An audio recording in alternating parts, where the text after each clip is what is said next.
Hey guys, want to do a video on gun oil versus gun grease, differences between them, and kind of a little bit about what I do. Of course, this video is 100% opinion, no scientific testing, no torture tests, nothing like that. Just observations based on my 25 years of firearm use. So, of course, we all know gun grease is actual grease. It's thicker. It's, almost like a jelly, and they come in different brands and types. This one here is a high temperature gun grease that runs from like negative 80 degrees Fahrenheit up to 800 degrees Fahrenheit. And then you have your gun oils, which are pretty much a, oil-based product. Anything from your run-of-the-mill hoppies to rem oil to some people use synthetic motor oils, whatever you want. The big difference between them, of course, is that your oil is thinner, more viscous, tends to dry up and leave a nice thin protective layer on the firearm for when it comes to corrosion. It also provides lubrication. Grease, on the other hand, is thicker, and when you apply it, you really got to make sure you apply a very thin sheen of it, because it can glob up and cause problems with your firearm because it will attract dirt and grime and all that stuff.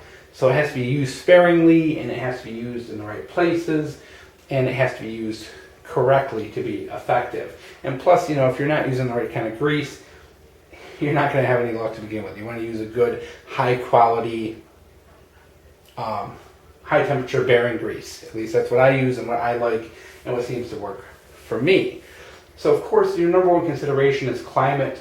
Here in New York, we don't have sand, high winds, and things like that. We don't have deserts. We have lush green forests and fields, and we tend not to get the dirt and the grime and all those problems that you have out west. So for us, it's not as much of a consideration that you guys out there have to make when it comes to lube. So please keep that in mind with this video.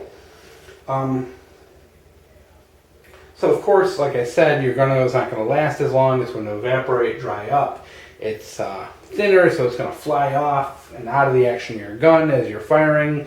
The grease tends to stay put and be a little more sticky, provide some real good lubrication as well. I kind of feel like the grease does a little better job with lubing the parts up versus the oil tends to do a little better with protecting. Just observation. Okay, so uses.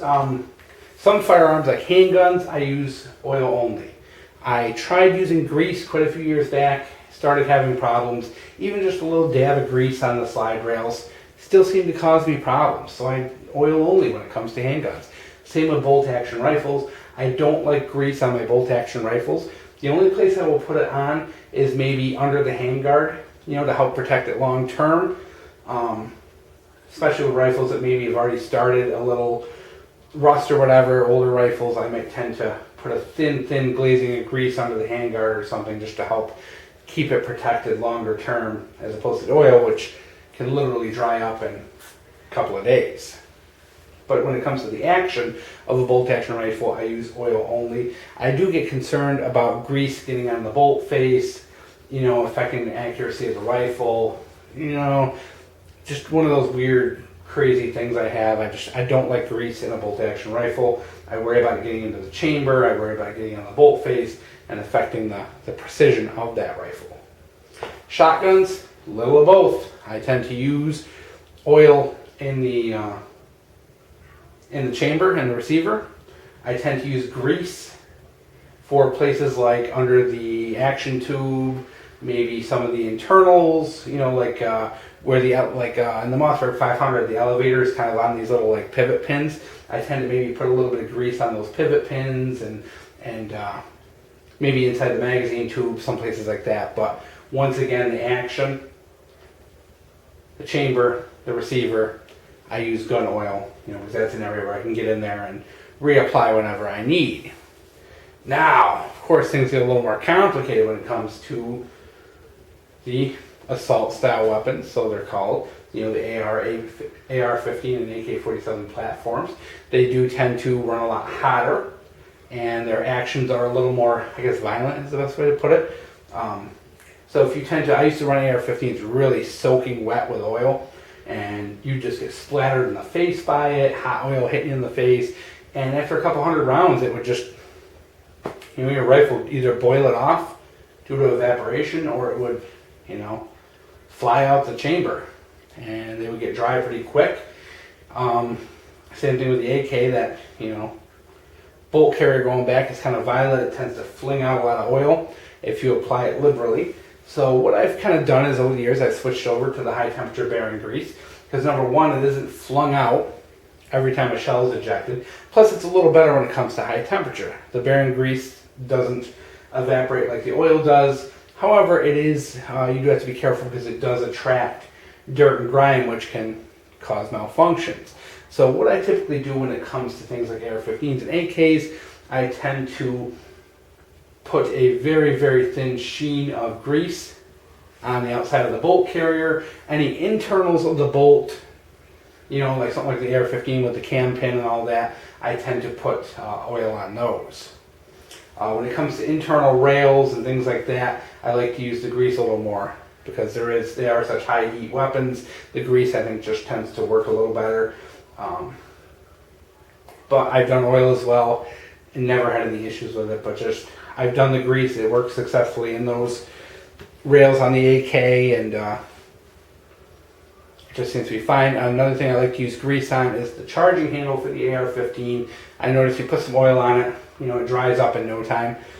I think because of the heat, maybe it gets squeezed out, I don't know. The grease tends to stay there in that charging handle a long time. You only have to grease it, every so often, because it does stick around a good amount of time. So with all that, like I said, I know there's a lot to absorb here. I do think it's okay to mix grease and oil, just not in the same places, of course, but I do tend to use those high heat areas. I tend to give that really fine sheen of grease, especially those areas with high wear. When you're looking at your firearm, you want to, of course, look for areas that have high wear, where the coatings are coming off, and give them special attention. If they are becoming too much of a problem, and you're just using oil, it may be that time to upgrade to grease. If you're using grease and you're having malfunctions, you might need to back down to oil. So it's really a matter of, experimenting and playing around. For me, I know when it comes to going out and shooting when it's -20 versus shooting when it's 80 degrees, two different worlds, and what you're going to use. And there's no set rules. I can change it up one day to the next, but typically, that is what I do. I typically reserve the grease for the hotter firearms that are going to be used harder. The oil for the firearms that are used more lightly. And I avoid the grease in handguns like the plague. I've never gotten it to work for me. Maybe I just don't have the right grease. Maybe I'm not using the right kind of product for it. But oil's never failed me with handguns.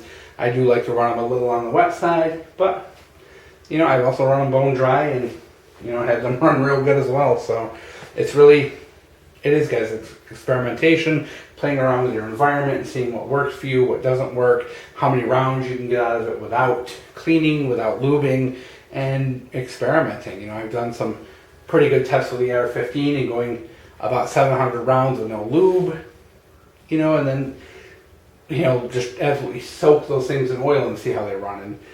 And I've had different results depending on different temperatures and times and what's going on and where I am. And like I said, guys, having oil and grease, it's the best way to go. You can kind of use them for different applications, different places. I really like to use grease under handguards and maybe under butt stocks and things like that to give it that long-term protection. So always good to have, good to experiment with, and hope you guys enjoyed.